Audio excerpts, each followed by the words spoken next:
Tontonan ini merupakan salah satu karya bertema zombie yang sangat layak untuk kalian nikmati. Alurnya tidak hanya berfokus pada kebrutalan monster, tetapi juga menggali kedalaman ikatan antar manusia, rasa bersalah, pengkhianatan, serta ikhtiar penebusan di dunia yang telah hancur. Penasaran dengan jalannya peristiwa? Tanpa perlu mengulur waktu, mari kita simak kisahnya dan selamat menikmati. Pada suatu malam yang mencekam, bumi telah luluh lantak akibat wabah mematikan yang mengubah umat manusia menjadi makhluk buas pemakan daging. Kekacauan merebak di sepanjang jalanan. Rombongan armada militer mengangkut para penyintas menuju area karantina terakhir. Di dalam rombongan tersebut, terdapat Siti, seorang ibu muda yang berjuang menenangkan buah hatinya, serta dua pria yang berteman sejak lama bernama Reno dan Bagas. Ketegangannya terlihat jelas pada raut wajah mereka. Dari balik jendela, dentuman tembakan dan jeritan pilu bersahutan menembus udara dingin.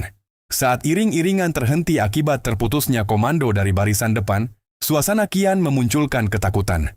Tanpa diduga, para prajurit diserang bukan oleh sesama manusia, melainkan oleh makhluk-makhluk mengerikan.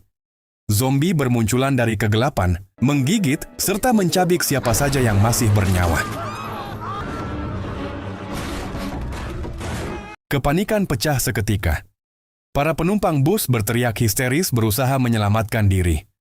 Reno melangkah keluar demi mengambil senjata dari jasad prajurit, sementara Bagas berupaya rapat-rapat menutup pintu bus agar tetap aman. Namun tindakan tersebut justru memicu bencana. Pintu yang terbiar terbuka oleh Bagas malah memancing perhatian zombie, hingga makhluk-makhluk itu mulai merangsek masuk ke dalam bus. Pekikan, tumpahan darah, dan kehancuran memenuhi ruangan.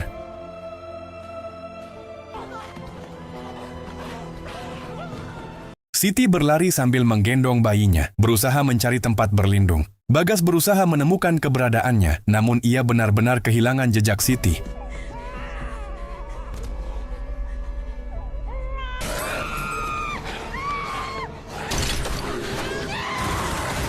Beruntung, Reno berhasil menyelamatkan Siti di dalam sebuah garasi. Akan tetapi segalanya sudah terlambat. Lengan wanita itu telah terkena gigitan.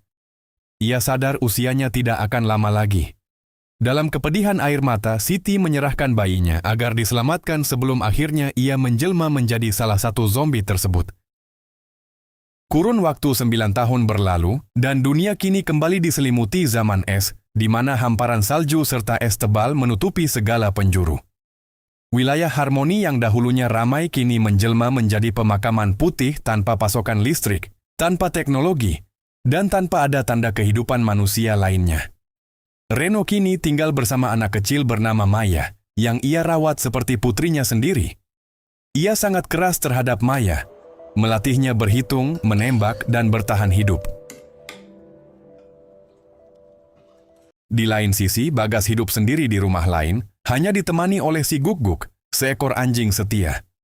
Ia masih berburu, masih berbicara pada radio tua, seolah-olah berharap seseorang di luar sana mendengarnya. Hubungan Reno dan Bagas membeku seperti dunia di sekitar mereka, dingin, tegang, dan penuh dendam lama. Reno melarang Bagas mendekati Maya dan selama 9 tahun mereka nyaris tidak pernah berbicara satu sama lain.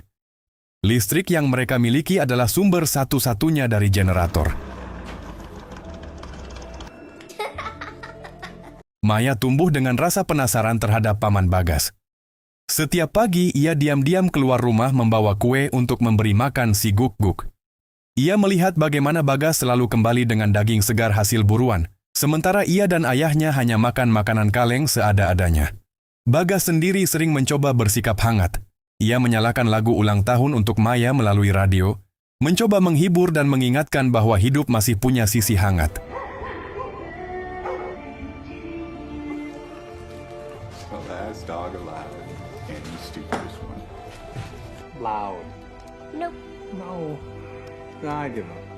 Tapi Reno membenci semua itu. Baginya, Bagas hanyalah masa lalu yang kelam. Walau sesekali Bagas sangat menyebalkan karena memutar musik terlalu kencang yang terdengar oleh Reno sampai ia tidak bisa tidur. Tapi malam itu secara tiba-tiba suara jawaban muncul di area radio menyapa Bagas. Apalagi di malam itu juga Maya melihat satu zombie yang sangat mengerikan di luar. Pagi harinya Maya benar-benar terlihat ketakutan. Ia lalu bercerita kepada sang ayah tentang apa yang ia lihat semalam. Zombie itu berwarna putih, tanpa rambut, dan sangat besar.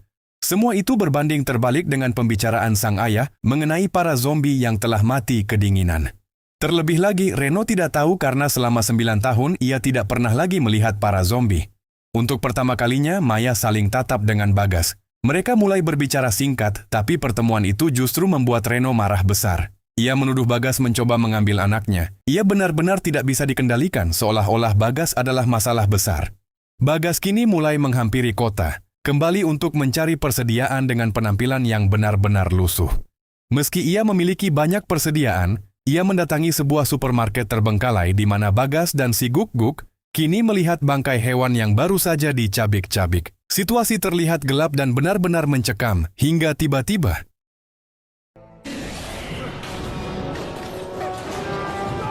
mereka mulai berlari untuk kembali karena zombie kini telah berbeda dengan perubahan iklim. Zombie mulai bermutasi menjadi kuat dan juga cepat. Bagas kira zombie punah, tapi mereka malah bersembunyi dan bertambah kuat. Di waktu yang sama, Reno mengajari Maya memakai senjata di luar. Sementara Bagas mulai pasrah dihampiri oleh zombie yang benar-benar menakutkan ini. Mereka telah bermutasi dengan sangat gila, tapi mereka mengandalkan pendengaran karena mata mereka buta.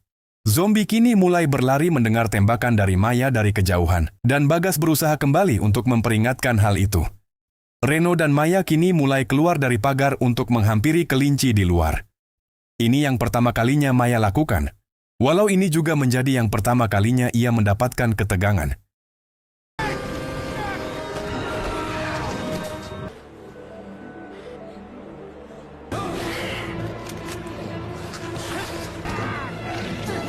Bagas digigit saat melindungi Reno dan Maya. Namun, Reno menolak membantu Bagas. Ia membiarkan sahabat lamanya itu berjuang sendiri. Dendam lama kembali membara. Maya marah besar pada ayahnya karena keegoisannya.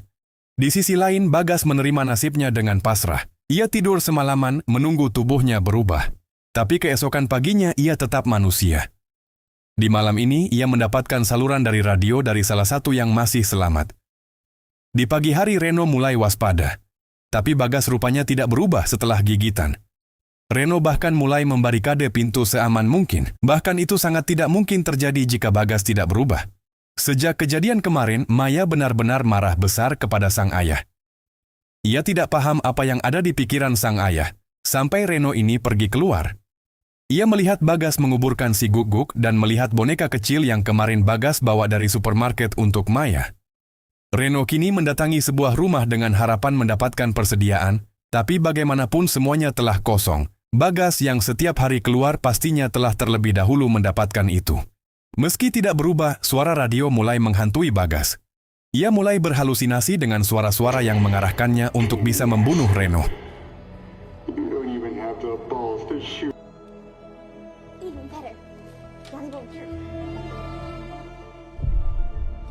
Terungkaplah sudah mengapa Reno membenci Bagas. Karena sejak insiden 9 tahun lalu, Siti yang digigit di lengan membuat Bagas yang berniat memotong lengan itu malah membisu, di mana hal itu malah berakhir tragis karena membuat Siti kehilangan banyak waktu, dan akhirnya berubah menjadi zombie. Maya kini mulai berjalan menghampiri rumah Bagas dengan maksud memberikan bunga kepada kuburan si Guk-Guk.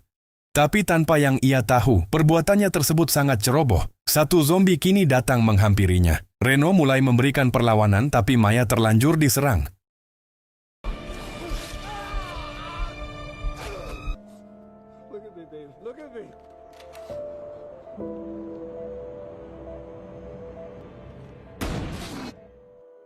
Reno kini terbangun dengan luka yang sudah berhasil dirawat. Ia mulai berjalan keluar dan sangat terkejut melihat zombie tadi sudah diikat oleh Bagas dengan tangan yang sudah hilang.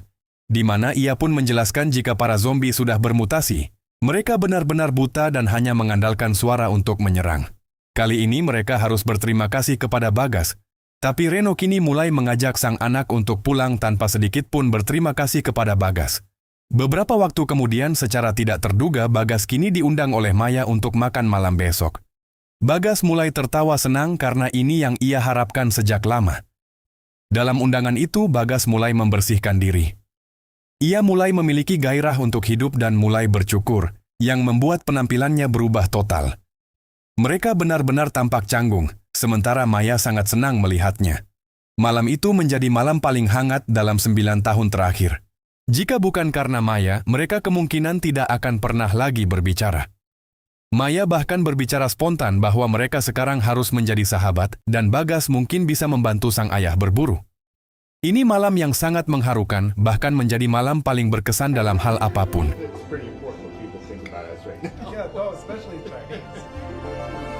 Tapi setelah Maya tidur, semuanya menjadi hening kembali. Bagas berencana pergi karena para zombie pasti datang, sementara Reno ingin tetap di sini karena menurutnya aman. Lagi-lagi keegoisan Reno akan menghancurkan. Ia bahkan menganggap bahwa makan malam ini adalah ide yang sangat buruk. Kilas balik muncul ketika Bagas menjadi pemabuk. Hal itulah yang Siti tidak suka. Maya sebenarnya adalah anak dari Bagas dan Maya diambil oleh Reno, sahabat baik dari Bagas, karena Reno berpikir Bagas tidak bisa menjadi ayah yang baik. Keesokan harinya, Reno mulai membersihkan mobil. Dari kejauhan, Reno dan Bagas kini berniat untuk ikut, karena mereka pun merasa di sini tidaklah aman. Mereka mulai mengendarai sebuah mobil untuk menuju suatu tempat, yaitu supermarket.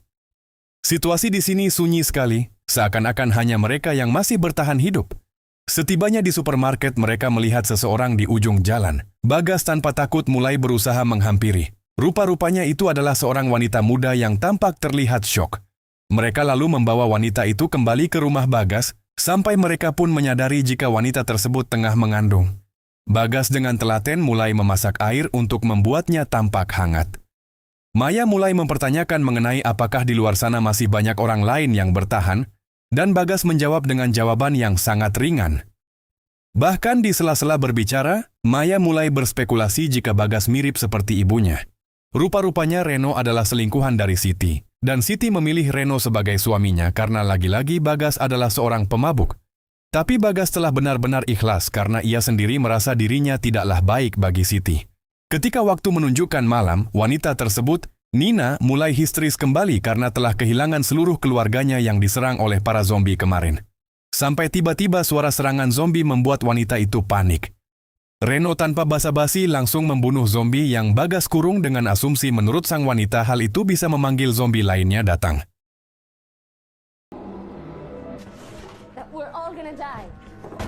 Dan benar saja apa yang diucapkan oleh sang wanita. Para zombie kini datang dengan jumlah yang tidak bisa terhitung. Suara erangan mulai terdengar. Mereka mulai bersiap memblokade pintu masuk dan menyiapkan senjata seakan siap untuk berperang. Lonceng perangkap yang berada di depan rumah Bagas mulai terdengar. Mereka kini dipaksa diam agar tidak menarik perhatian. Bagaimanapun zombie ini mengandalkan pendengaran. Maya kini diarahkan diam di sebuah ruang bawah tanah karena hanya ini yang bisa Reno lakukan dalam situasi paling berbahaya. Reno mulai menaiki tangga untuk memastikan para zombie yang ada di lantai atas, sedangkan Maya yang menunggu di ruang bawah tanah tampak benar-benar panik. Bayangan demi bayangan terlihat hingga Maya berhadapan dengan satu zombie yang membuatnya memilih diam. Dalam langkah yang sangat berat, Reno berjalan sangat berhati-hati hingga kepanikan massal dimulai. Para zombie mulai melakukan penyerangan dan semua terlihat sibuk. Nina, Bagas, bahkan Maya yang berusaha diam. Maya terpojok berharap ada yang datang membantunya.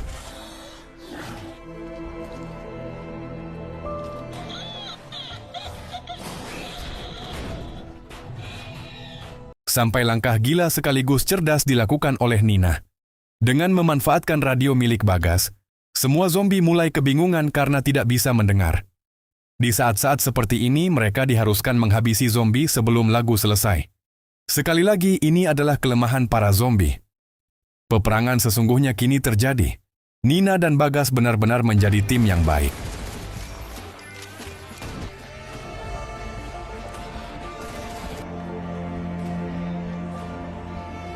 Tapi sialnya generator mulai mati dan peluru mereka mulai habis, sedangkan para zombie masih banyak. Reno benar-benar bingung dan mengeluarkan air mata seraya berusaha melindungi Maya.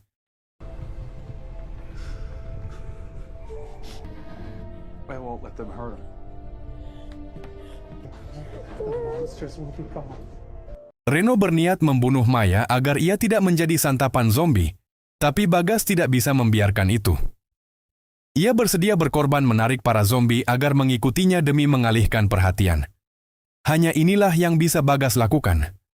Bagas benar-benar tangguh, tapi sebelum itu ia berpamitan kepada Maya bahwa ia sangat menyayanginya.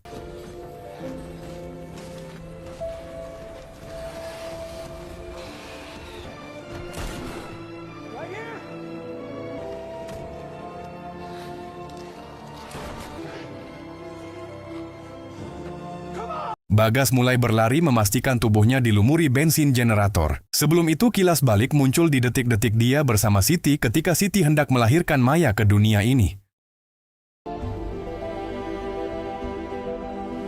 Kematian Bagas benar-benar sangat berarti karena Maya, Reno, dan Nina berhasil pergi berkat keberanian dari Bagas.